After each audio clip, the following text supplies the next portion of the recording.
This is the plaintiff, Don Fritz Florent. He says the defendant pulled up alongside him in his car, and when the light turned green, the defendant turned right into him and hit his car. He called the cops. They filled out a report, and he can't seem to get the defendant to pay for his damages, so he's suing for $748.92, the amount he's owed.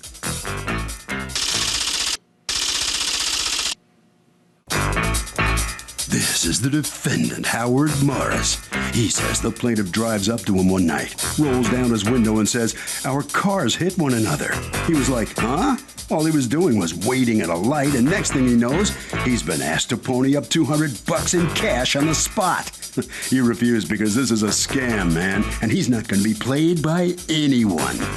He's accused of being in the wrong place at the wrong time.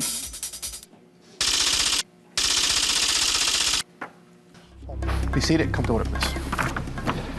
Litigants have been affirmed, Your Honor. Thank you, Douglas. Okay, Don Fritz Florent. Right. You are suing Howard Morris for $748.92 in damages to your car that you say happened as a result of his negligent driving. Right. Tell me what happened.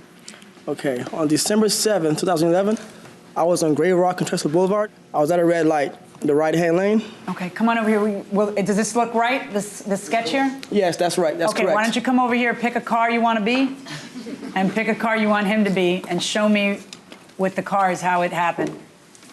You're in the right turn lane. Right, and he was over here. Light turned green, I'm turning right like this, at the same time, I'm going like this, and he's like this too also. I'm turning right, and he's going like that also, hit my car. Oh, he's turning right. Right, so I just stopped too also, I got out of my car, and I was like, "Yo, hit my car." And he was like, "What?" Are the cars still touching or no? Because it was a side swipe and then... Well, it was touching like a little bit at that point. It was Really? like this. Yes, it was still touching a little bit. And he's saying what? What? Yeah, so he was and like, your cars "What's are up?" touching? Right. And then so I said, "He hit my car." And he says? And then he looking at me like I'm speaking like a different language. He was like, "What are you talking about?" So I said, "You know what, man, let's just go over here to the mall, and then let's just like exchange papers." Okay, go ahead and go back to the podium. All right, and so then what happened? And then so I said, "Hit my car, so what are we gonna do about this thing too also?" And then he said, "Look at it, man, it's only a scratch." And then so he says, "Listen, if you call the police and file a complaint with your insurance company, your insurance will go up and your car value will go down." So I said, "Man, this guy must be right." So I said, "Oh, yeah." So I said, "Okay, well, I'll tell you what then. Give me $200 US cash and I'll get it fixed myself." And then he was like, "What? Nah, man, you crazy? No." So I said, "Yeah, but come on, Mr. Scratch my car." And he says, Do you have "Yes." a picture of the scratch? Yes, I do, yes. Let me see. All right. What year is your car? It's an 07 Nissan Maxima. It's all black. What color is his car? Black. When did you take the picture? The same day that it happened. The same night. I know because there's rain on it. Right, it was raining that time. And no one It was would very choose dark. to take a picture on a day when there's rain unless it was the same day. That's in the garage. I'll take the pictures in the garage. And the last picture is his car, just in case if he wants to go home and make it worse than what it is now. Wait, the last picture is his car? Right, it's a side scratch on his right. Okay, so go on. And then so I said, "Okay, so what are we gonna do about this stuff too also?" And then he was like, "Look at it, it's only a scratch." So I called the police, made a report, and then he says, and then he was like, "Okay, listen, man, listen, okay? You have no idea what you're doing. Okay, your insurance will go up and your car value will go down." So I know this is the first time they were also meeting too also, but listen, I got some game tickets, okay? Some what? Some game tickets. Game tickets? Yeah, it's like some game tickets to some kind of sports events or whatever. Okay. He says, "Listen, man, I get some game tickets, you know." I said, "How much do you need? I can get it for you." And I was like, "Game tickets? Nah, man, I'm doing game tickets, man." And that's why he was like, "Come on, man, but I can get it for you, no cost to me. Come on, what's up?" And he was like, "No, I don't want to do it like that." And then so he just started going off, started yelling and said, "Man, you know what you're doing? I mean, this is crazy. It's only a scratch. Come on, man." And then so I refused his offer. And then he says, "Well, you know what then? Well then guess what now? Because you know I have connection to the police department." I have what? Connection to the police department. Okay. And then so I just ignored what he was saying. So the police come. Police come. The police end up writing a report, and the police officer does not give anyone a ticket, correct? No. Okay, I want you to hold on one second. I want you to please come over, sir, Mr. Morris, to the map and show me. Okay, I was waiting in this intersection right over here at the light. the plaintiff came from my right, and I heard some kind of a noise. I couldn't tell what it was, but the next thing maybe we're a little closer. I don't know how close we were. But the next thing I heard was his window coming down, saying that we touched. And Well, how did the accident happen? You don't know how the I accident didn't hear it. It was raining. I didn't even hear anything. He rolled down the window. Didn't even hear it. Got out of my car. When he says that to you, where are your two cars? We're very close. We're close. But you're there where you placed them? Yeah, we're. He hasn't made a right. You haven't made a right. Absolutely not.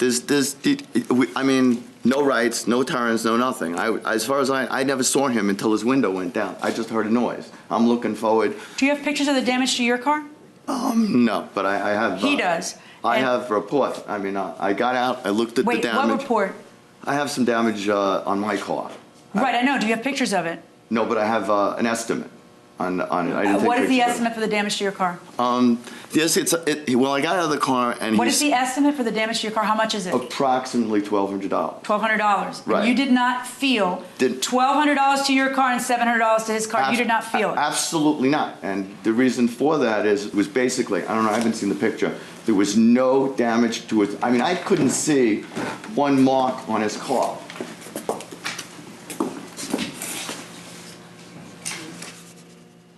You see damage to that car in these pictures, right? That's not a little bit of damage. It's not it's not. It's $700 worth of body work. This wasn't this bad that night. What do you think? You think he made it worse for his car to frame you? I'm telling you that I promise you, and I just took an oath that this is it the damage. Yeah, I know, honey. Everybody in front of me takes an oath. Okay. This is not a novel thing for me. Got it. I have years of oath takers. Okay, I've been in the system a good 30 years of oath taking left and right. Okay. All right, this is your car. Right. Okay, and that's the damage to your car. Correct. I can see damage to your car. Lots of it. Okay. All right. Okay, go ahead and go back to the podium. Okay, so go ahead. He says, give me $200 cash, we'll call it a day. I didn't feel I did anything wrong. I wanted to go, but he said, all right, we'll pull to the side. I don't know what he's talking about, connections to the police department. Did you ever say that to him? Never. I never said anything about it. I don't know what connections would do for the police department. They come anyway. It's what's anybody, I didn't say anything like that. Pulled to the side. He wanted to get some money from me. Did you offer him game tickets? I said to him, I was in a rush to leave, so I'm going to be honest with you. I said to him, I want to leave. Can I help you out with something in the future? It doesn't mean I did anything wrong. I just wanted out of there. I did not want to stay there. So you said to him what? Because I was missing an appointment, and that's it. He wanted the $200. I refused to give it to him. The policeman came. Wait, before the policeman came, did you offer him tickets? No, I didn't offer him tickets. Oh, that's what I just asked you. Did you offer him game tickets? I didn't offer him. I mentioned to him, is he a sports fan? Okay. And I just was trying to make light of it. I really wanted to just leave. Wait, I'm sorry. Did you ask him, do you like sports, or did you offer him game tickets? Stop thinking about how it'll affect the case. I just want to know what was said. I honestly don't remember. You don't remember? No, I don't remember. I wasn't bribing him in any way. I did nothing wrong. It's not a bribe. It's an offer of settlement. There's nothing wrong with it. Did you offer him game tickets? No, I didn't offer him game tickets. Okay. All right. Now, apparently you taped him. Right. Okay. Right. You now know that he taped you.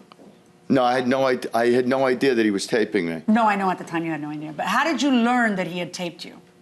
From some kind of a note that he'd sent me. What is it you're looking at now, the complaint? Yes. Okay, so he actually mentions that he taped you. Now, you have an objection to my listening to the tape? Yes. Okay, and tell me what that objection is. I talked to an attorney about it, and he said that that Connecticut, you have to have consent. Okay, that is incorrect. What Connecticut does is it requires two-party consent for phone conversations, but requires one-party consent for anything else, essentially. So when you're face-to-face, one-party consent is sufficient. I will send this home, with you. So I don't know who you talk to, but in any event, let's see what it is. Because if it's just you offering to settle a case, I don't know why you think that's so damning. That could just be you trying to move it along and settle it. So let's hear the tape.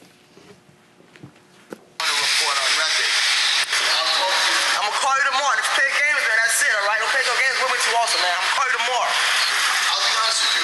You're a man of principle. I am too. I don't like being threatened, and to be honest with you, I'm not threatening you. I'm just telling you. And if I call you tomorrow, then you're like, who this is? I'll know who I will find a way to contact with Wait a second. I'm not promising you I'm paying you. I'm promising you I'm going to talk to my insurance company. And to be honest with you, I have some connections to the police department too. This is a little nothing that we should be able to work out. And the only reason I said that is I felt bad. You had a problem, so I get tickets for certain games. I said to myself, well, you know what? I wanted to go to the doctor, so I said maybe I'll hook you up with something. Trying to give me some game tickets? I don't want game tickets. I want to do it legal way. I got it. I'll talk to you tomorrow. I'm gonna call you tomorrow. So what happened to I never offered him game tickets? It sounds like he did. And welcome back to the People's Court, Harvey Levin. So this defendant is saying, yeah, I'll give you sporting event tickets. And he's saying, I only said that so I could get out of there. I wasn't really confessing. Was he confessing? Yes, he was. He was guilty as charged. What do you think? Well, I don't know, not necessarily. He might have just had something to do and didn't want to be bothered. So it's just, I want to give you sporting event tickets to some stranger that he's never met before, who's in an accident with him. Get rid of the problem that obviously there was an accident, and here, take these. If it's my fault, this'll... Okay, so he's saying, if it's my fault. You buying that? The person should have never took the tickets in the first place if they're going to turn around and be like, I want my money. But do you think he's confessing guilt by... Yes, I think he is confessing he's guilty. Otherwise, he wouldn't have tried to buy his way out of it with tickets. That's what I'm thinking, going inside the courtroom. Okay, so you did offer him game tickets, right? I don't remember. But you remember now that you heard yourself? I just heard it, but like I said, when you're being threatened, you could say a lot of different things. The fact that you offered him game tickets is not so bad. You could offer somebody to settle something because you want to get rid of it. Offers of settlement are not inculpatory. There's nothing wrong with that. And even jawing that I know people in the police, you're smack talking. So what? That doesn't mean the accident's your fault. But lying about the two things does make me nervous because this whole case rests on which of the two of you were at fault, which of the two of you are telling me how it happened. But I'll tell you the one single thing that has bothered me more than anything else. I didn't know I got hit. I have been in numerous accidents, big and small. You know when your car hits another car. There's no not knowing your car hit another car. There's just no not knowing it. Anytime a litigant walks into court and says, I didn't even know my car got hit, and then I see this kind of damage and that kind of damage on your car, how could you not know and feel that bump? Based on the totality of what I heard, I find in favor of the plaintiff in this case in the amount of the $748.92. Thank you. Plaintiff has just won this judgment for every cent he sued for, and the defendant's right here next to me. What's your reaction to the outcome here? It wasn't the correct verdict. I know it. I didn't feel it because it was raining. Maybe there was an accident that caused that much damage. Maybe there was. If the cars had touched, it was raining and pouring, and that was an explanation for me not hearing it. It was extremely slight. As far as the game tickets and as far as the police department, he was threatening me. I said things at the time that you can't remember later on. So I absolutely 100% never lied. Okay. She based a verdict on me lying. Well, you didn't feel the accident. You didn't remember what you said. It's like you weren't even there. I was there. I didn't feel the accident, and I didn't lie. All right. Right down this way, okay? Follow him right down that way. All right, so come on in here. Did you feel the accident? Yes, I did. Yes. Well, you had the tape to remind you of the conversation, in all fairness. I mean, you could review that tape, and you knew every detail of it, right? Correct. Okay, so you accept his explanation that he couldn't really recall what he said in the heat of the moment? Well, actually, he was just lying all the way through. If I haven't had a tape to prove it, then, I don't know what would have happened. But he was just lying all the way through, and the tape just surprised him. Mm-hmm. All right. Harvey, what do you think? All right. Okay, this is a common sense case. People who get in an accident feel the contact, period. The judge is allowed to use common sense to crack the case. And that will do it for this case. Litigants for the next case on the way into the courtroom right now.